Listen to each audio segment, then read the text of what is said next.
ఒకసారి ఒక బాధ్యత అప్పచెబితే పరిష్కారం చేయొచ్చు అనేది డాక్టర్ పెమ్మసాని చంద్రశేఖర్ గారు ఇవాళ కేంద్ర మంత్రిగా, ఎందుకంటే గుంటూరు లోక్సభ పరిధిలో దశాబ్దాల తరబడి అన్రిజాల్వ్డ్గా ఉన్న 7 ఆర్ఓబీలు ఒక్కసారి ఆయన శాంక్షన్ చేయించుకొని తీసుకొచ్చారు. అరే ఇటువంటి లోక్సభ సభ్యుడు మాకు కూడా ఉంటే బాగుండు కదా అని చెప్పని మిగిలిన లోక్సభ ప్రాంత ప్రజలు కూడా అనుకునే ఒక రోల్ మోడల్గా ఆయన నిలుస్తూ ఉన్నాడు.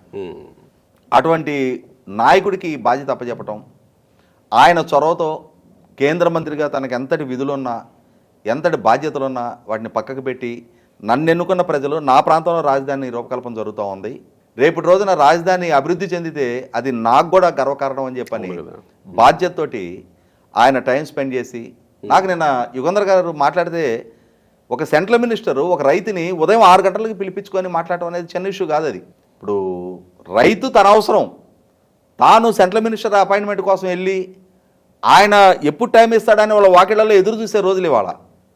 అటువంటి స్థితి నుంచి ఆయనే ఉదయం 6 గంటల వరకు మీరు వచ్చేయండి అని చెప్పని, ఎందుకంటే నాకు చాలా వ్యక్తిగతంగా చాలా సన్నిహిత పరిచయం ఉంది. ఏదైనా ఇష్యూ గురించి మాట్లాడాలి అని కాల్ చేసి ఆయన రెస్పాండ్ అవుతారు ఇమీడియట్గా. కానీ అంతటి బిజీ షెడ్యూల్లో అంతటి అధికార విధుల్లో ఉండే వాళ్ళని మనం డిస్టర్బ్ చేయకూడదని చెప్పని నేను జస్ట్ ఒక లైన్ వాట్సాప్ మెసేజ్ పెడతా, మీరు ఫ్రీగా ఉన్నారా ఒక 2 నిమిషాలు మాట్లాడాలి అని చెప్పని. ఆయన రిటర్న్ కాల్ చేస్తారు మనకి. అటువంటి నాయకులు ఇవాళ ప్రజా జీవితంలో దొరకటం అనేది, మొట్టమొదటిగా అమరావతి నగర నిర్మాణం జరుగుతున్న ప్రాంతానికి ఆయన ప్రజాప్రతినిధి కావటం అనేది, ఆయన హోదా అధికారం అనేది ఆ ప్రజలకి ఆ ప్రాంతానికి సేవ చేయటం కోసం వినియోగించడం అనేది 100% మిగిలిన లోక్సభ సభ్యుల్లో కూడా ఒక స్ఫూర్తి నింపడానికి ఆస్కారం కలిగే నేపథ్యం అది.